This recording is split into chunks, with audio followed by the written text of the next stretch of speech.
Olá, vamos começar com uma pergunta: o que acontece de verdade quando a gente fala? Parece uma coisa simples, né?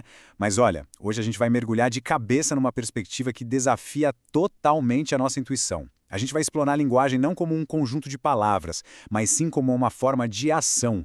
E essa é uma ideia que pode mudar o jeito de enxergar cada conversa, cada gesto, cada texto que a gente envia. A questão central que vai guiar toda a nossa exploração é essa. Afinal de contas, onde é que vive o significado de uma palavra? Intuitivamente, a gente tem uma resposta meio pronta para isso, sabe? Uma resposta que vem sendo passada há séculos. Então, vamos começar por aí. Então, vamos para a primeira parte, a visão tradicional. A grande maioria de nós, sem nem pensar muito a respeito, acredita que as palavras são como, sei lá, uns potinhos, umas caixinhas que carregam um significado dentro delas. Essa ideia está super enraizada na nossa cultura e tem uma história bem longa que vem lá da filosofia clássica. Pois é. Essa visão tradicional, que tem raízes em filósofos como Platão, sugere que as palavras funcionam como se fossem etiquetas. Existiria, por exemplo, um conceito ideal de cadeira, e a palavra cadeira seria só o rótulo que aponta para esse conceito ou para o objeto físico que a gente vê. O significado, portanto, estaria ligado na própria palavra, como se fosse uma propriedade dela. E aqui a gente vê esse modelo em ação. De um lado temos o objeto real, que é chamado de referente, nesse caso, o cachorro. Do outro lado, o signo, que é o símbolo, a palavra que representa esse cachorro.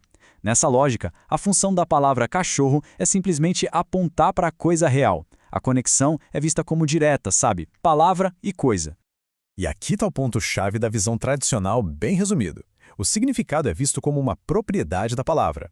É como se a palavra árvore carregasse a essência da árvore dentro dela, não importa quem fala, onde fala ou por que fala.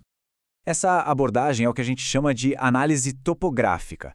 Pensa só na topografia de um terreno. Ela descreve o formato, o relevo, a aparência. Da mesma forma, uma análise topográfica da linguagem foca na forma dela, como a palavra soa, como ela se escreve, se é um substantivo, se é um verbo. Ela não se pergunta sobre a função ou o impacto que aquela palavra tem no ambiente.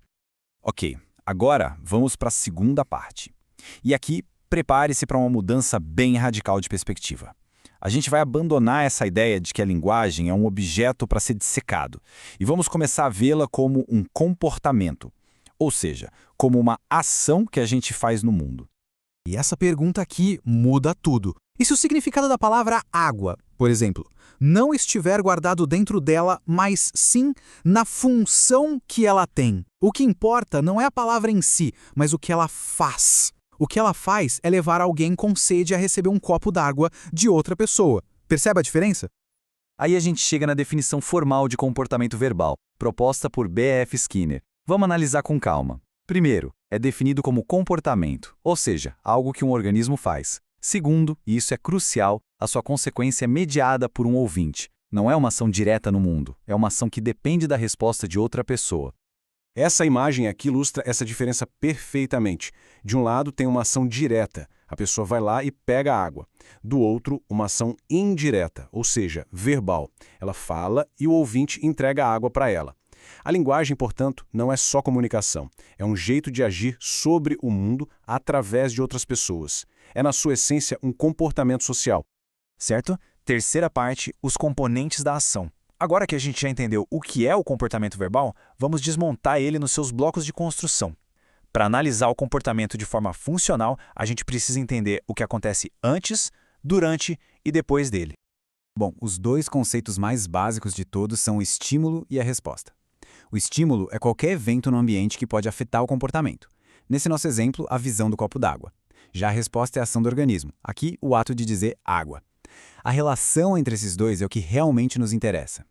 E aqui a gente tem a sequência completa, que é conhecida como contingência de 3 termos. O antecedente é o contexto ou o estímulo que vem antes, como a sensação de sede. A resposta é o comportamento em si, o ato de dizer água. E o consequente é aquilo que vem depois, e o mais importante, é o que vai determinar se esse comportamento vai acontecer de novo no futuro. Receber a água. É nessa relação de antecedente, resposta e consequência que o significado funcional é construído. Uma distinção que é fundamental aqui é o tipo de consequência. De um lado, temos uma consequência específica. Pedir água faz com que se receba exatamente a água. Do outro, a consequência generalizada ou social. Contar uma coisa interessante e gerar atenção, sorrisos, aprovação. Essa diferença é o que nos permite classificar funcionalmente diferentes tipos de linguagem, como, por exemplo, a diferença entre um pedido e um comentário. E é super importante lembrar que verbal não significa só oral, viu? A forma, ou seja, a topografia da resposta pode variar muito, como a gente vê aqui. Falar garrafa, apontar para a garrafa ou até mostrar uma foto da garrafa no celular são topografias diferentes, mas todas elas podem ter a mesmíssima função, fazer com que o ouvinte entregue a garrafa. O que importa é a função e não a forma. E aqui está a grande virada de chave, a mudança fundamental de perspectiva. A visão tradicional perguntaria: qual é a definição da palavra fogo?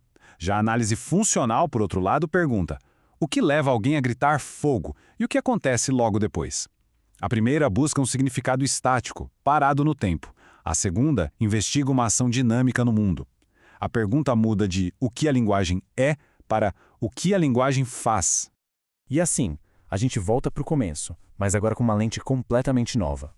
Se o significado não está nas palavras, mas sim na interação funcional entre quem fala e quem ouve, como isso muda o jeito que a gente entende tudo? Desde como se ensina uma criança a falar, até como se resolve um mal-entendido numa conversa. A linguagem deixa de ser um dicionário que a gente carrega na cabeça e se torna essa dança complexa e fascinante do comportamento humano.